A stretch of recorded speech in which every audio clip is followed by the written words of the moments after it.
ഇന്ന് നമ്മുടെ സംസ്ഥാനത്ത് 720 പേർക്കാണ് കോവിഡ് സ്ഥിരീകരിച്ചത്. ഇതുവരെ രോഗം സ്ഥിരീകരിച്ചവരുടെ എണ്ണം 13,994 ഇന്ന് 528 പേർക്കാണ് സമ്പർക്കത്തിലൂടെ രോഗം ബാധിച്ചത്. അതിൽ 34 പേരുടെ ഉറവിടം വ്യക്തമായിട്ടില്ല.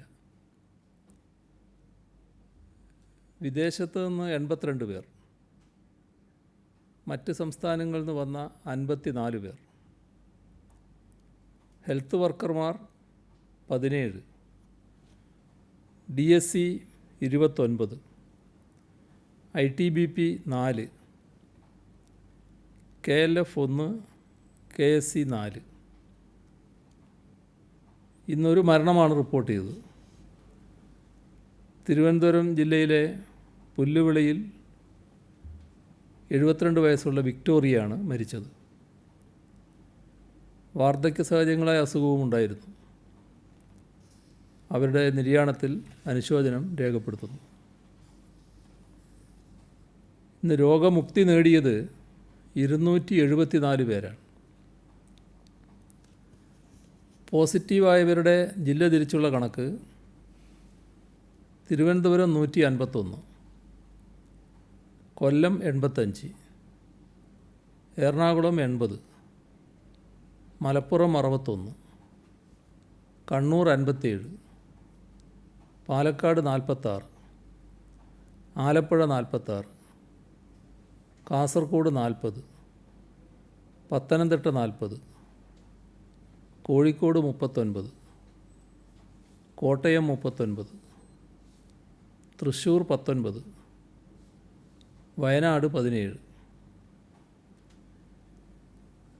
നെഗറ്റീവായവരുടെ ജില്ല തിരിച്ചുള്ള കണക്ക് തിരുവനന്തപുരം 11, കൊല്ലം 11, Alappuzha 70, Kottayam 10, Idukki 5, Ernakulam 7, Thrissur 6, Palakkad 34, Malappuram 51, Kozhikode 39, Wayanad 14, Kannur 10, Kasaragod 6.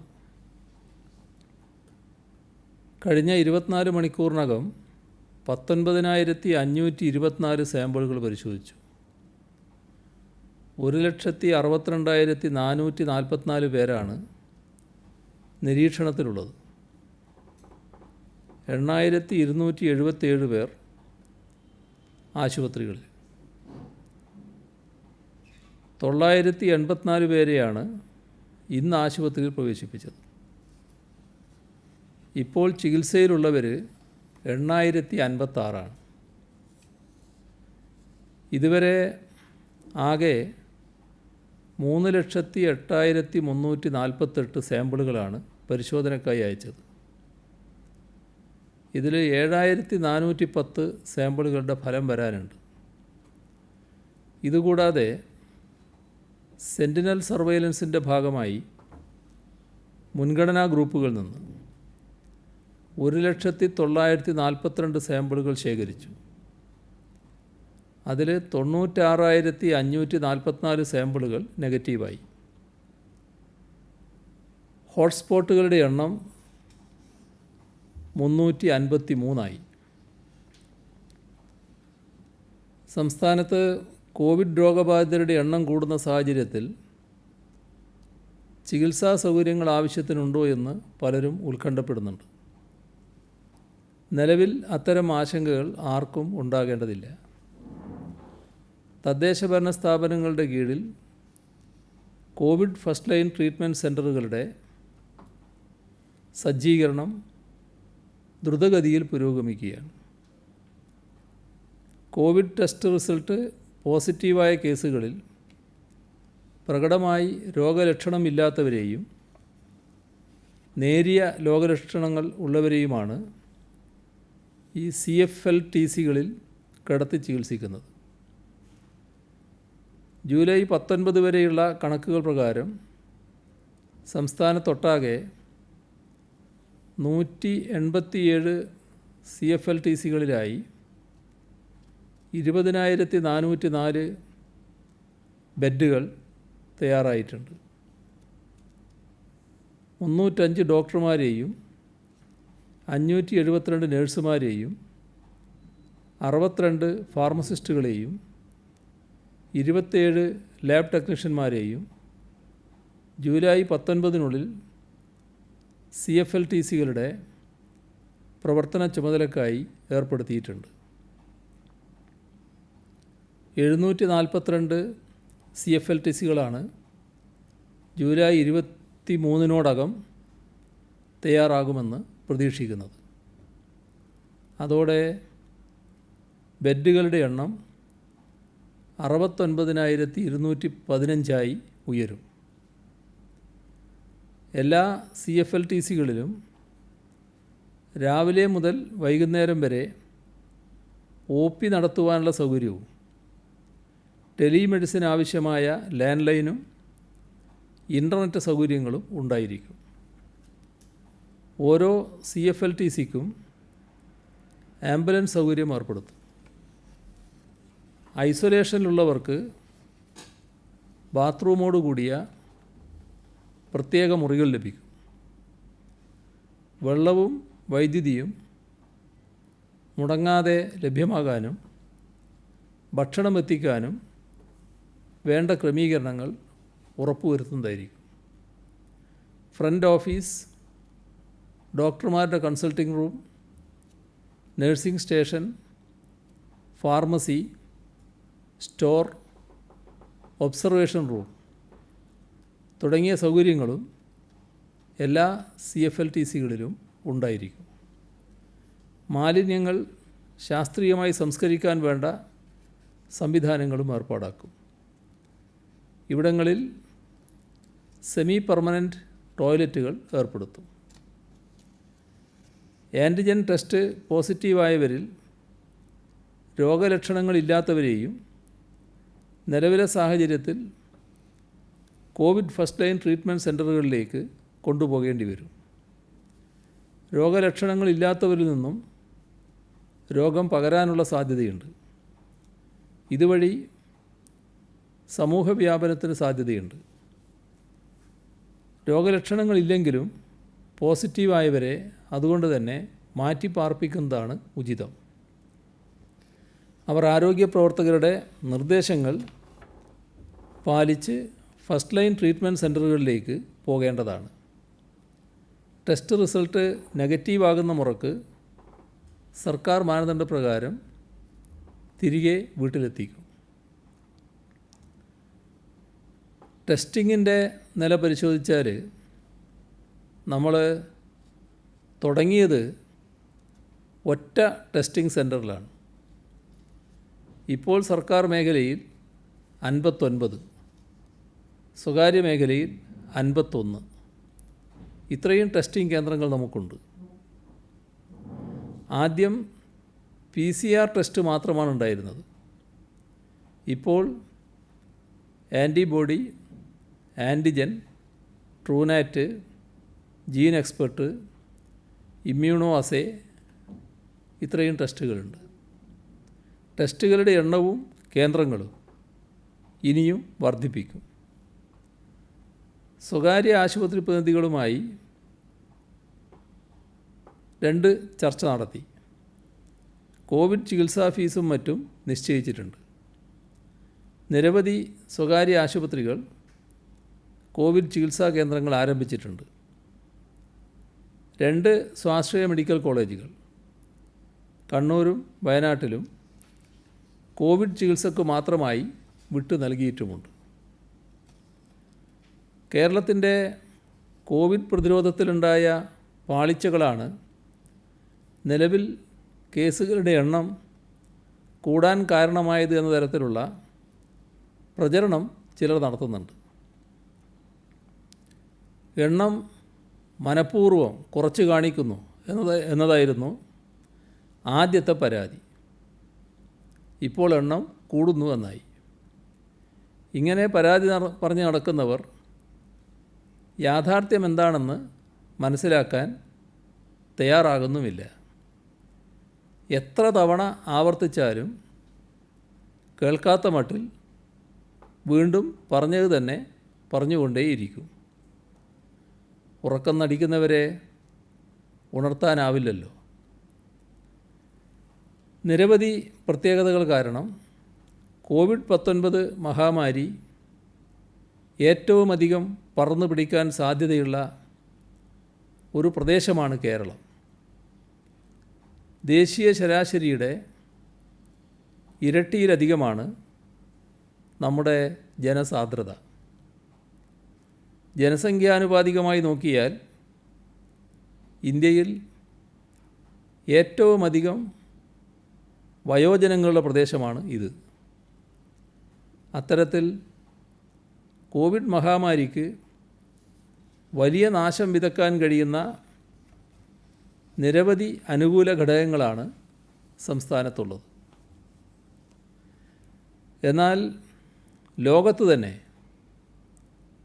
Case fatality rate ഏറ്റവും കുറഞ്ഞ പ്രദേശങ്ങളിലൊന്നാണ് ഇന്ന് കേരളം. കേരളത്തിലെ കേസ് ഫെറ്റാലിറ്റി റേറ്റ് 0.33%. അതായത് 100 പേരിൽ 0.33 പേരാണ് കോവിഡ് ബാധിച്ച് മരിച്ചത്. അതേസമയം ഡൽഹിയിലെ കേസ് ഫെറ്റാലിറ്റി റേറ്റ് 3%, തമിഴ്നാട്ടിൽ 1.5%, മഹാരാഷ്ട്രയിൽ 3.8%, ഗുജറാത്തിൽ 4.4%, കർണാടകയിൽ 2.1%. ഇന്നലെ മാത്രം ഇന്ത്യയിൽ റിപ്പോർട്ട് ചെയ്യപ്പെട്ടത് 36,806 കേസുകളും 596 മരണങ്ങളുമാണ്. നമ്മുടെ അയൽ സംസ്ഥാനങ്ങളുടെ കാര്യമെടുത്താൽ ഇന്നലെ തമിഴ്നാട്ടിൽ 4,985 കേസുകൾ, 70 മരണങ്ങൾ റിപ്പോർട്ട് ചെയ്യപ്പെട്ടു. കർണാടകയിൽ ഇന്നലെ 3,648 കേസുകൾ, 72 മരണങ്ങൾ റിപ്പോർട്ട് ചെയ്യപ്പെട്ടു. ഈ സമയത്തും ജനസാന്ദ്രതയും വയോജന സാന്ദ്രതയും ഹൃദ്രോഗം പോലുള്ള രോഗങ്ങളുടെ എണ്ണവുമൊക്കെ വളരെ കൂടുതലുള്ള ഒരു പ്രദേശമായ നമ്മുടെ സംസ്ഥാനത്ത് ഇത്ര കുറഞ്ഞ മരണങ്ങൾ മാത്രമുണ്ടാകുന്നത് സൂചിപ്പിക്കുന്നത് കേരളം ഉയർത്തിയ പ്രതിരോധത്തിൻ്റെ മികവ് തന്നെയാണ്. ടെസ്റ്റുകൾ ചെയ്യുന്നത് നോക്കിയാലും കേരളം ബഹുദൂരം മുന്നിലാണ്. ഒരു പോസിറ്റീവ് കേസിന് 44 ടെസ്റ്റുകളാണ് നാം നടത്തുന്നത്. മഹാരാഷ്ട്രയിൽ അത് 5, ഡൽഹിയിൽ 7, തമിഴ്നാട്ടിൽ 11, കർണാടകയിൽ 17, ഗുജറാത്തിൽ 11. ആ സ്ഥാനത്താണ് നാം 44. കേരളം ടെസ്റ്റുകളുടെ കാര്യത്തിൽ പിറകിലാണെന്ന് പറയുന്നവർ നോക്കുന്നത് ടെസ്റ്റുകളുടെ കേവലമായ എണ്ണം മാത്രമാണ്. അത് ശാസ്ത്രീയമായ രീതിയല്ല. ഒരു പോസിറ്റീവ് കേസിന് ആനുപാതികമായി എത്ര ടെസ്റ്റുകൾ ആണ് നടത്തുന്നത് എന്നതാണ് പ്രധാനം. ICMRലെ പ്രധാന ശാസ്ത്രജ്ഞനായ രാമൻ ഗംഗാത് കേത്കർ കേരളം കൈക്കൊണ്ട രീതിയെക്കുറിച്ച് എടുത്തു പറയുകയും എന്തുകൊണ്ട് അത് അംഗീകരിക്കപ്പെടേണ്ടതാണെന്ന് വിശദീകരിക്കുകയും ചെയ്തിട്ടുണ്ട്. കോവിഡ് മഹാമാരിയെ പ്രതിരോധിക്കാൻ നമ്മൾ കാണിച്ച കരുതലിൻ്റെയും ജാഗ്രതയുടെയും ഗുണഫലമാണ് രാജ്യമൊന്നടങ്കം രോഗം നാശം വിതക്കുന്ന സന്ദർഭത്തിലും കേരളത്തിലെ മെച്ചപ്പെട്ട സ്ഥിതിവിശേഷം. ജനുവരി 30 ലോകാരോഗ്യ സംഘടന ആഗോളതലത്തിൽ COVID-19 പ്രതിരോധത്തിനായി അടിയന്തര മുന്നറിയിപ്പ് നൽകിയത്. എന്നാൽ നാം ഓർക്കേണ്ടത് കേരളം ജനുവരി ആദ്യം തന്നെ പ്രശ്നസാധ്യതകൾ മുൻകൂട്ടി കണ്ട് പ്രതിരോധ പ്രവർത്തനങ്ങൾ ആരംഭിച്ചു. അതുകൊണ്ടാണ് വുഹാനിൽ നിന്ന് വന്ന ആദ്യത്തെ കേസുകൾ കണ്ടെത്താനായത്. അതിനെ തുടർന്ന് കോൺടാക്റ്റുകൾ ടെസ്റ്റ് ചെയ്യാനും ക്വാറൻറ്റൈൻ ചെയ്യാനും മെച്ചപ്പെട്ട രീതിയിൽ തടയിടാനും കേരളത്തിന് സാധിച്ചു. സെക്കൻഡറി കോൺടാക്റ്റുകൾ ട്രേസ് ചെയ്യുന്ന ഇന്ത്യയിലെ ഒരേ ഒരു സംസ്ഥാനം കേരളമാണെന്ന് നാം മനസ്സിലാക്കണം. അത്രമാത്രം ശ്രദ്ധയും അധ്വാനവും രോഗപ്രതിരോധത്തിനായി നാം അർപ്പിച്ചിട്ടുണ്ട്. നമ്മൾ കാണിച്ച തരത്തിലുള്ള ജാഗ്രതയും തയ്യാറെടുപ്പുകളും ലോകത്ത് തന്നെ വളരെ ചുരുക്കം പ്രദേശങ്ങളെ കാണിച്ചിട്ടുള്ളൂ. അതുകൊണ്ടാണ് പലയിടത്തും രോഗം പടർന്നു പിടിച്ചതെന്ന് വിദഗ്ധർ അഭിപ്രായപ്പെടുന്നു.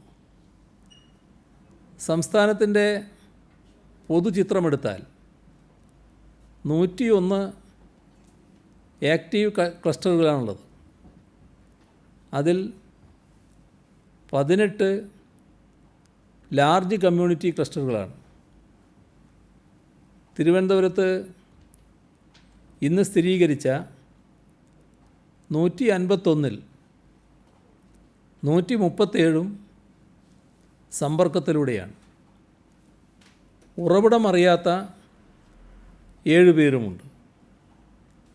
3 തീരദേശ മേഖലകളിലും ഇൻസിഡൻറ്റ് കമാൻഡർമാരുടെ നേതൃത്വത്തിൽ പ്രതിരോധ പ്രവർത്തനങ്ങൾക്ക് കോവിഡുമായി ആവശ്യമായ പ്രതിരോധ പ്രവർത്തനങ്ങൾ നടക്കുകയാണ്. പൊതുജനങ്ങൾക്ക് കോവിഡുമായി ബന്ധപ്പെട്ട ആവശ്യങ്ങൾക്ക് വിവരങ്ങൾ കൈമാറുന്നതിനായി 24 മണിക്കൂർ കൺട്രോൾ റൂം പ്രവർത്തനം ആരംഭിച്ചിട്ടുണ്ട്.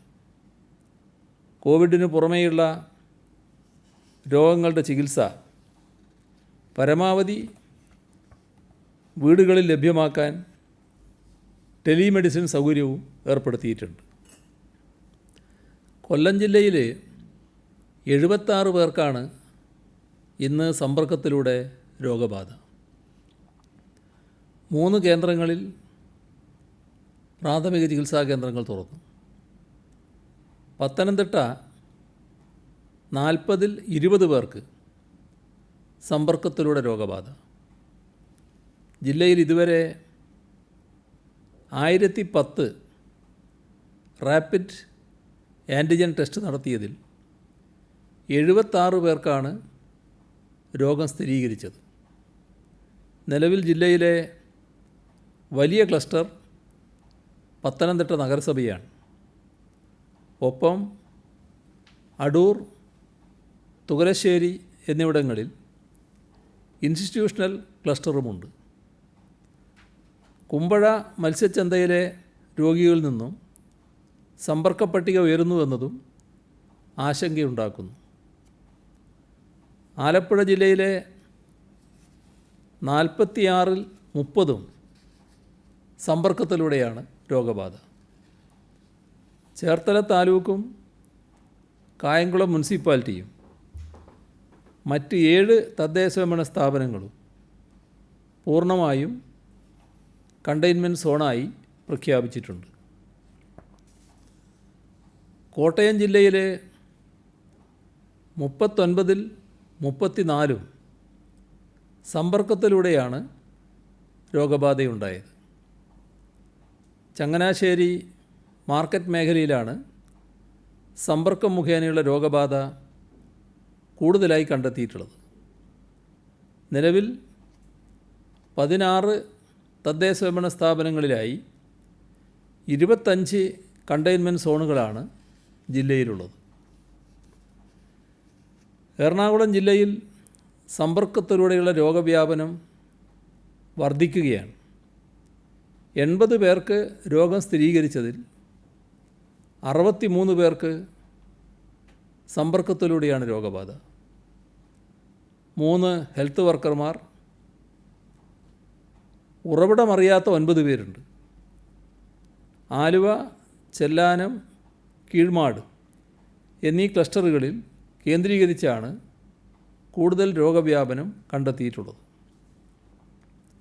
സ്വകാര്യ ആശുപത്രികളിലടക്കമുള്ള ആരോഗ്യ പ്രവർത്തകർ സമ്പർക്കത്തിലൂടെ രോഗബാധിതരായവരുടെ പട്ടികയിലുണ്ട്. കഴിഞ്ഞ ദിവസങ്ങളിലെ കോവിഡ് പോസിറ്റീവായവരുടെ എണ്ണം പരിശോധിക്കുമ്പോൾ ആലുവ, കീഴ്മാട് ക്ലസ്റ്ററുകൾ സമീപ പഞ്ചായത്തുകളായ ചൂർണിക്കര, ആലങ്ങാട്, കരുമാലൂർ, എടത്തല, കൊടുങ്ങല്ലൂർ, ചെങ്ങമനാട് എന്നിവിടങ്ങളിലേക്ക് വ്യാപിക്കുന്നതായാണ് കാണുന്നത്. ചെല്ലാനം തീരമേഖലയിൽ ശക്തമായ കടൽ കയറ്റമാണ് കഴിഞ്ഞ ദിവസങ്ങളിലുണ്ടായത്. പ്രദേശത്ത് ക്യാമ്പുകൾ ആരംഭിക്കാനുള്ള ക്രമീകരണങ്ങൾ നടത്തിയിട്ടുണ്ട്.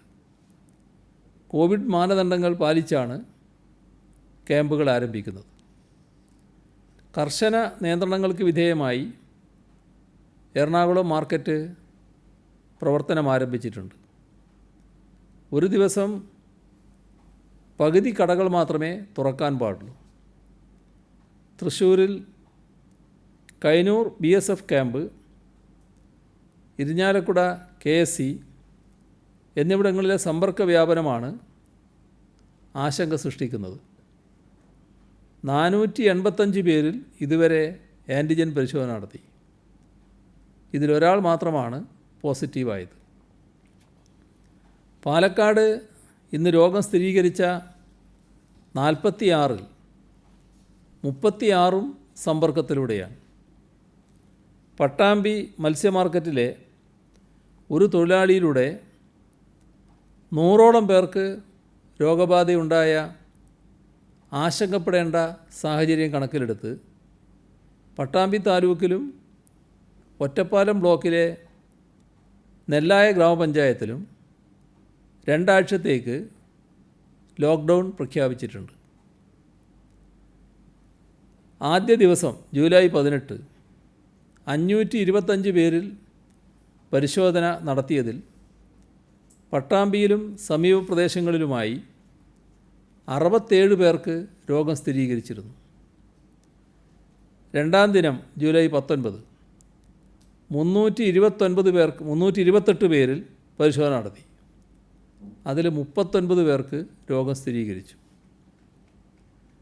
ഇതിൽ 29 പേർ പട്ടാമ്പിയിലും സമീപ പ്രദേശങ്ങളിലുള്ളവർ, 7 പേർ തൃശ്ശൂർ ജില്ലക്കാർ, 3 പേർ മലപ്പുറം ജില്ലക്കാർ. കഴിഞ്ഞ ദിവസം പട്ടാമ്പിയിലെ 29 പേർ ഉൾപ്പെടെ ആകെ 49 പേർക്കാണ് ജില്ലയിൽ രോഗം സ്ഥിരീകരിച്ചത്. 20 പേർ വിവിധ രാജ്യങ്ങളിൽ നിന്നും ഇതര സംസ്ഥാനങ്ങളിൽ നിന്നും എത്തിയവരാണ്. മലപ്പുറത്ത് 61 പേർക്ക് ഇന്ന് രോഗം ബാധിച്ചതിൽ 23 പേർ സമ്പർക്കത്തിലൂടെയാണ്. ഉറവിടം വ്യക്തമല്ലാത്ത 6 പേരുണ്ട്. കൊണ്ടോട്ടി മത്സ്യമൊത്ത വിതരണ കേന്ദ്രത്തിലെ 7 തൊഴിലാളികൾക്ക് കോവിഡ് സ്ഥിരീകരിച്ച സാഹചര്യത്തിൽ മലപ്പുറം ജില്ല അതീവ ജാഗ്രതയിലാണ്. കോവിഡ് നിയന്ത്രണങ്ങളുടെ ഭാഗമായി മലപ്പുറത്ത് നിന്ന് പാലക്കാട് ജില്ലയിലെ പട്ടാമ്പിയിലേക്കുള്ള എല്ലാ അതിർത്തികളും അടക്കാൻ തീരുമാനിച്ചിട്ടുണ്ട്. വയനാട് ജില്ലയിൽ സമ്പർക്കത്തിലൂടെ രോഗം പകർന്ന് ചികിത്സയിലുള്ള 19 പേരും തൊണ്ടർനാട് പ്രദേശക്കാരാണ്. കർണാടകയിൽ നിന്നെത്തിയവരിൽ നിന്നാണ് ഇത്രയും പേർക്ക് രോഗം പകർന്നത്. തൊണ്ടർനാട് പ്രദേശം ഒരു ലിമിറ്റഡ് കമ്മ്യൂണിറ്റി ക്ലസ്റ്ററായിട്ടുണ്ട്. സമ്പർക്കത്തിലൂടെ രോഗം സ്ഥിരീകരിച്ച എല്ലാവരും ബന്ധുക്കളോ വളരെ അടുപ്പക്കാരോ ആണ് എന്നതിനാൽ ഒരു പൂർണ്ണ ക്ലസ്റ്റർ എന്ന് പറയാറായിട്ടില്ല. സമ്പർക്കത്തിലുള്ള എല്ലാവരെയും കണ്ടെത്തി നിരീക്ഷണത്തിലാക്കിയിട്ടുണ്ട്. രോഗമുക്തരുടെ പ്ലാസ്മ ശേഖരിച്ച് കോവിഡ് രോഗികൾക്ക് നൽകുന്നതിന് പ്ലാസ്മ ബാങ്ക് മാനന്തവാടി ജില്ലാ ആശുപത്രിയിൽ കഴിഞ്ഞ ദിവസം തുടങ്ങി.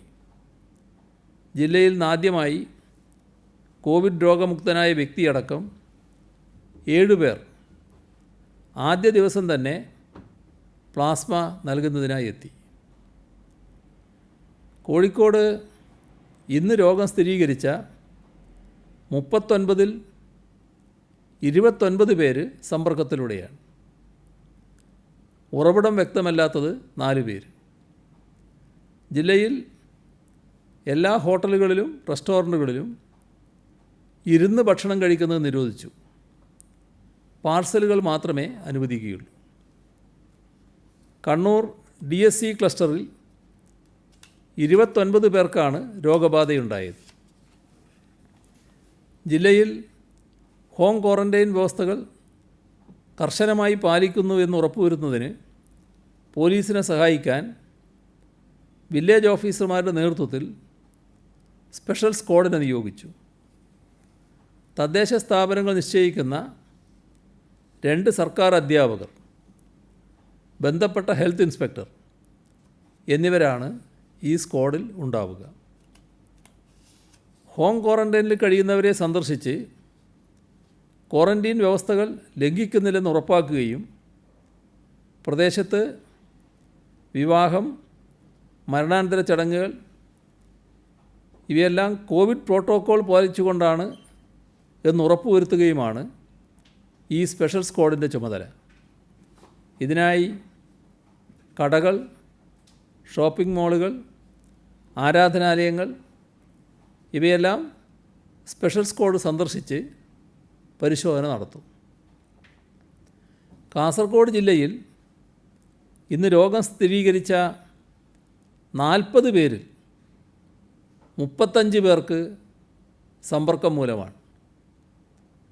കർണാടകയുമായി അതിർത്തി പങ്കിടുന്ന പഞ്ചായത്തുകളിലും രോഗവ്യാപനം രൂക്ഷമാകുന്നത് കാസർഗോഡ് ജില്ലയിൽ വെല്ലുവിളി ഉയർത്തുന്നു.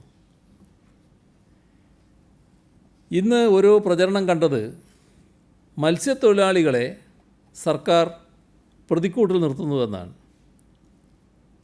ഇതിനു മുൻപ് പ്രവാസികളോടും അതാണ് ചെയ്തത് എന്ന് പറയാൻ പോലും ഇത്തരക്കാർ തയ്യാറാവുകയാണ്. സംസ്ഥാനത്ത് ഈ ഘട്ടത്തിൽ രൂപപ്പെട്ട ക്ലസ്റ്ററുകൾ പ്രധാനമായും തീരദേശങ്ങളിലാണ്. അത് ആരുടെയെങ്കിലും കുറ്റം കൊണ്ടല്ല. ആളുകൾ കൂടുതൽ അടുത്തിടപഴകുന്ന മേഖലയാണ് മത്സ്യബന്ധനത്തിൻ്റേതും വിതരണത്തിൻ്റെയും.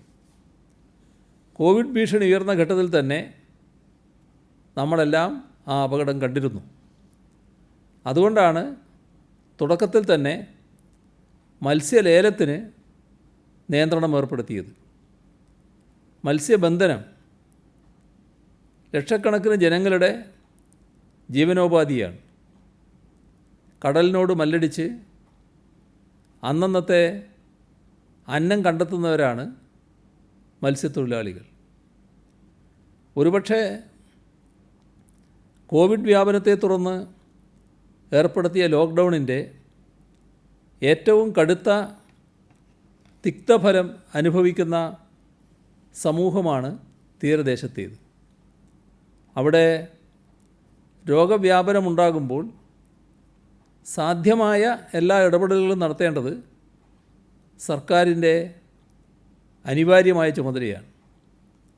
അത് നിർവഹിക്കുന്നതിൻ്റെ ഭാഗമായാണ് തീരദേശങ്ങളിൽ രൂപപ്പെട്ട ക്ലസ്റ്ററുകളിൽ നിയന്ത്രണങ്ങൾ കടുപ്പിച്ചതും മത്സ്യത്തൊഴിലാളി കുടുംബങ്ങൾക്ക് അടിയന്തര സഹായം ലഭ്യമാക്കിയതും. തിരുവനന്തപുരത്ത് പൂന്തുറ, മാണിക്യവിളാകം, പുത്തമ്പള്ളി മേഖലകളിൽ വർദ്ധിച്ച തോതിൽ കോവിഡ് ബാധയുണ്ടായപ്പോൾ സർക്കാർ വലിയ തോതിൽ ഇടപെട്ടു. അന്ന് പൂന്തുറ എന്ന സ്ഥലപ്പേര് പറഞ്ഞതിനെക്കുറിച്ചായിരുന്നു ആക്ഷേപം. അത് ഒരു പ്രദേശത്തെ അവമാനിക്കലാണ് എന്ന് വരെ ചിലർ പ്രചരിപ്പിച്ചു. പക്ഷേ ആ മേഖലയിലെ ജനങ്ങളെ അതൊന്നും ബാധിച്ചില്ല. അതുകൊണ്ടാണ് കുപ്രചാരണങ്ങളെ തള്ളി ആരോഗ്യ പ്രവർത്തകരെ അവർ പുഷ്പവൃഷ്ടി നടത്തി സ്വീകരിച്ചത്. പ്രവാസികളുടെ കാര്യത്തിലും ഇതേ സമീപനമായിരുന്നു. കോവിഡ് ബാധ രൂക്ഷമായ സ്ഥലങ്ങളിൽ നിന്ന് വരുന്നവർ സുരക്ഷാ ക്രമീകരണങ്ങൾ പാലിക്കണമെന്ന നിർബന്ധം സർക്കാർ കാണിച്ചു. പരിശോധനയടക്കമുള്ള മാനദണ്ഡങ്ങളും നിഷ്കർഷിച്ചു. അന്ന് അതിനെ തകർക്കാൻ ശ്രമിച്ചത് സർക്കാർ പ്രവാസികളെ ദ്രോഹിക്കുന്നു എന്ന കുപ്രചരണം നടത്തിക്കൊണ്ടായിരുന്നു. ഇങ്ങോട്ട് വരുന്ന പ്രവാസി സഹോദരങ്ങളെ ഇവിടെ വിലക്കിയിട്ടില്ല. ഒരാൾ പോലും സർക്കാർ അനുമതിയില്ലാത്തതുകൊണ്ട് വരാതിരുന്നിട്ടുമില്ല. വിമാനങ്ങൾക്ക് അനുമതി നിഷേധിച്ചിട്ടുമില്ല. എന്നിട്ടും സർക്കാർ പ്രവാസികൾക്കെതിരാണ് എന്ന പ്രചണ്ഡമായ പ്രചാരണം അഴിച്ചുവിട്ടു. ഇപ്പോൾ ആരെങ്കിലും അത് പറയുന്നുണ്ടോ? വിമാനത്തിൽ വരുന്നവർക്ക് പരിശോധനയോ അതല്ലെങ്കിൽ PPE കിറ്റ് ഉൾപ്പെടെയുള്ള സുരക്ഷാ സംവിധാനങ്ങളോ വേണ്ട എന്ന് ഇക്കൂട്ടർ പറയുമോ? സംസ്ഥാനത്ത് ലോക്ക്ഡൗൺ ഇളവുകൾ വരുത്തിയ ശേഷം പുറത്തുനിന്ന് ഇതുവരെ 6,20,462 ആളുകൾ എത്തിയിട്ടുണ്ട്. വിദേശത്തു നിന്നും വന്നത് 2,35,231 പേരാണ്. വന്നവരിൽ രോഗലക്ഷണം പ്രകടിപ്പിച്ചവരെയും രോഗസാധ്യതയുള്ളവരെയും നാം കൃത്യമായി ചികിത്സിച്ചിട്ടുണ്ട്. പുറത്തുനിന്ന് വന്ന 3,225 പേരാണ് കോവിഡ് പരിശോധനയിൽ പോസിറ്റീവായത്.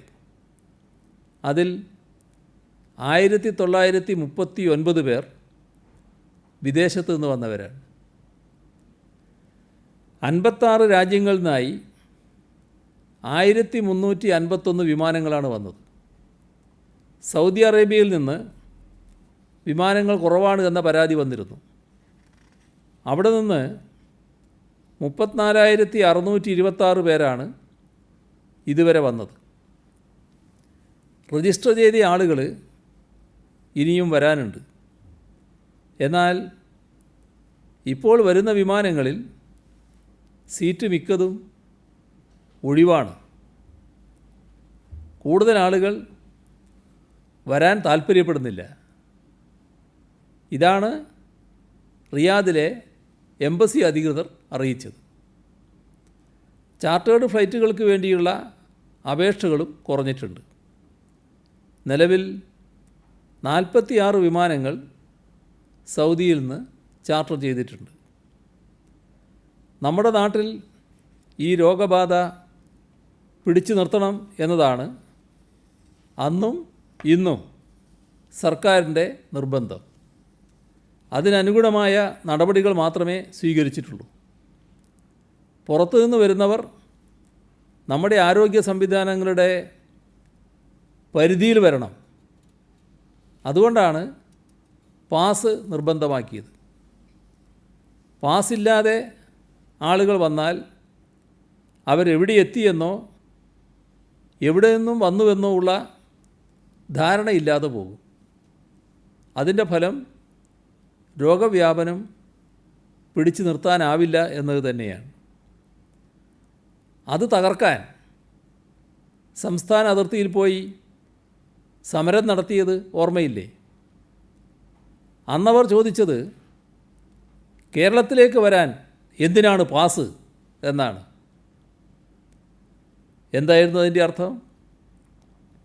ഇവിടെ ഒരു നിയന്ത്രണവുമില്ലാതെ രോഗം വ്യാപിച്ചോട്ടെ എന്നല്ലേ? അത്തരക്കാർ തന്നെയാണ് ഇപ്പോൾ മത്സ്യത്തൊഴിലാളികൾക്കെതിരാണ് സർക്കാർ എന്ന ഹീനമായ പ്രചാരണം ഏറ്റെടുത്തിരിക്കുന്നത്. ഇവിടെ അവരോട് ഒന്നേ ചോദിക്കാനുള്ളൂ.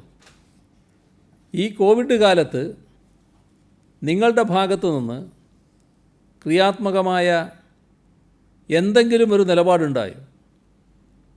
രോഗവ്യാപനം തടഞ്ഞു നിർത്താൻ എന്തെങ്കിലും ഒരു സംഭാവന നിങ്ങൾ നൽകിയോ?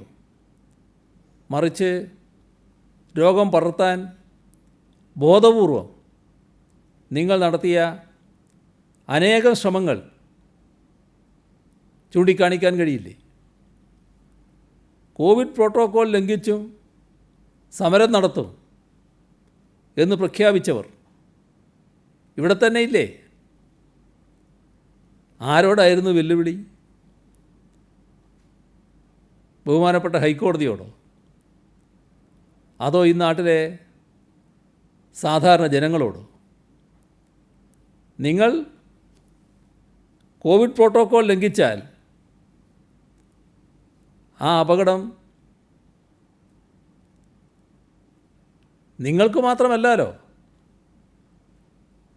നാട്ടിനാകെ വരുമല്ലോ. നിങ്ങൾ നൽകുന്ന സന്ദേശം അതല്ലേ? അത് മനസ്സിലാവാത്തതുകൊണ്ടാണ് ഇത്തരമൊരു നീചമായ രാഷ്ട്രീയ കളിക്ക് തയ്യാറാകുന്നത്. കേരളത്തിൽ ഏറ്റവും മികച്ച നിലയിലാണ് കോവിഡ് പ്രതിരോധ പ്രവർത്തനങ്ങൾ നടക്കുന്നത്.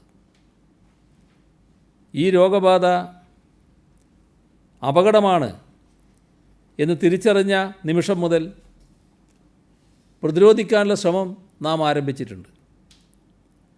അതിൻ്റെ ഫലമായിട്ട് തന്നെയാണ് ആദ്യഘട്ടങ്ങളിൽ ഇവിടെ വന്ന ആളുകളിൽ നിന്ന് മറ്റുള്ളവരിലേക്ക് പകരാതെ നോക്കാൻ നമുക്ക് കഴിഞ്ഞത്.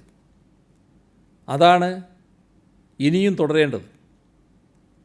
അതിനിടങ്കോലിടാൻ ശ്രമിക്കരുത്. ഇക്കാര്യത്തിൽ അത്തരക്കാർക്ക് ഒരു പുനർചിന്തനം ഉണ്ടാകുന്നത് നല്ലതാണ്. എല്ലാറ്റിനും നെഗറ്റീവായ സമീപനമെടുക്കുക മാത്രമല്ല, സർക്കാരും ആരോഗ്യ പ്രവർത്തകരും പറയുന്നത് പ്രാധാന്യത്തിലെടുക്കേണ്ടതില്ല എന്ന ബോധം കൂടിയാണ് ഇത്തരക്കാർ പ്രചരിപ്പിച്ചത്.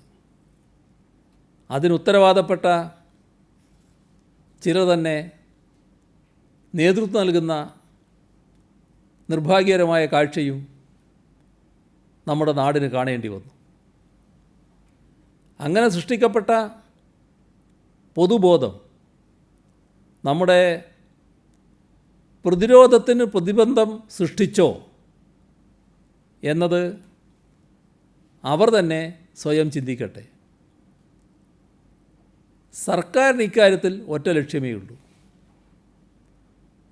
എല്ലാവരും യോജിച്ച് ഈ മഹാമാരിയെ പ്രതിരോധിക്കുക എന്താണത്. കോവിഡ് ബാധ രൂക്ഷമായ പശ്ചാത്തലത്തിൽ സംസ്ഥാന അതിർത്തികളടച്ച് കർശനമായ നിയന്ത്രണം ഏർപ്പെടുത്തിയിട്ടുണ്ട്. വളരെ ഗുരുതരമായ മെഡിക്കൽ ആവശ്യങ്ങൾ, മരണം എന്നിവയുമായി ബന്ധപ്പെട്ട് മാത്രമേ അതിർത്തി കടന്നുള്ള യാത്രക്ക് അനുമതി നൽകൂ. കടലാക്രമണം പലയിടത്തും രൂക്ഷമാണ്. അവിടങ്ങളിൽ ആളുകൾക്ക് പ്രത്യേക പരിഗണനയോടെ സഹായം ലഭ്യമാക്കും. പ്രത്യേകിച്ച് ഹോം ക്വാറൻറ്റൈനിൽ കഴിയുന്നവരുണ്ടെങ്കിൽ സുരക്ഷാ മാനദണ്ഡങ്ങൾ പാലിച്ച് അവരെ സൗകര്യപ്രദമായി മാറ്റുക തന്നെ ചെയ്യും. അതിനാവശ്യമായ നിർദ്ദേശങ്ങൾ നൽകിയിട്ടുണ്ട്. ഭക്ഷ്യക്കിറ്റുകൾ നൽകി തുടങ്ങിയിട്ടുണ്ട്. അതോടൊപ്പം ഭക്ഷണം പാകം ചെയ്യാനാകാത്തവർക്ക് തദ്ദേശ സ്വയംഭരണ സ്ഥാപനങ്ങൾ മുഖേന ഭക്ഷണം എത്തിച്ചു നൽകാനും നിർദ്ദേശം നൽകിയിട്ടുണ്ട്. സംസ്ഥാനത്ത് നടക്കുന്ന തൊഴിലഭിമുഖങ്ങളും മറ്റും സാമൂഹ്യ അകലം പാലിച്ചു വേണം എന്ന് ചില അനുഭവങ്ങളുടെ അടിസ്ഥാനത്തിൽ നിർദ്ദേശം നൽകിയിട്ടുണ്ട്. മാർക്കറ്റുകൾ പ്രത്യേകം നിരീക്ഷിക്കാൻ നിർദ്ദേശം നൽകിയിട്ടുണ്ട്. ഹോൾസെയിൽ, റീറ്റെയിൽ മാർക്കറ്റുകളിൽ ആവശ്യമായ ക്രമീകരണങ്ങളും നിയന്ത്രണങ്ങളും ഏർപ്പെടുത്തും. സംസ്ഥാനത്തെ വിവിധ മാർക്കറ്റുകളിൽ കട ഉടമകൾ സർക്കാരിൻ്റെയും പോലീസിൻ്റെയും നിർദ്ദേശങ്ങൾ അനുസരിക്കാത്തത് ശ്രദ്ധയിൽപ്പെട്ടിട്ടുണ്ട്.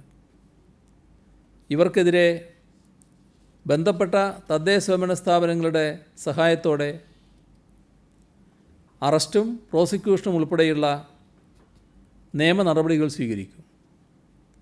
നിയമലംഘനം നടത്തുന്ന കടകൾ അടച്ചുപൂട്ടാനും നടപടിയെടുക്കും. കോവിഡ് ബാധിതരാകുന്ന പോലീസ് ഉദ്യോഗസ്ഥരുടെ എണ്ണം വർദ്ധിക്കുന്ന സാഹചര്യത്തിൽ അവർക്കാവശ്യമായ അടിയന്തര ചികിത്സ നൽകുന്നതിന് ആരോഗ്യവകുപ്പ് അധികൃതർക്കും സംസ്ഥാന പോലീസ് മേധാവിക്കും നിർദ്ദേശം നൽകിയിട്ടുണ്ട്. മാസ്ക് ധരിക്കാത്ത 5022 സംഭവങ്ങൾ സംസ്ഥാനത്ത് ഇന്ന് റിപ്പോർട്ട് ചെയ്തിട്ടുണ്ട്. ക്വാറൻറ്റൈൻ ലംഘിച്ച 9 പേർക്കെതിരെ ഇന്ന് കേസ് രജിസ്റ്റർ ചെയ്തു. ദുരിതാശ്വാസ നിധിയിലേക്ക് സംഭാവന Kerala state civil supplies corporation 2 കോടി രൂപ,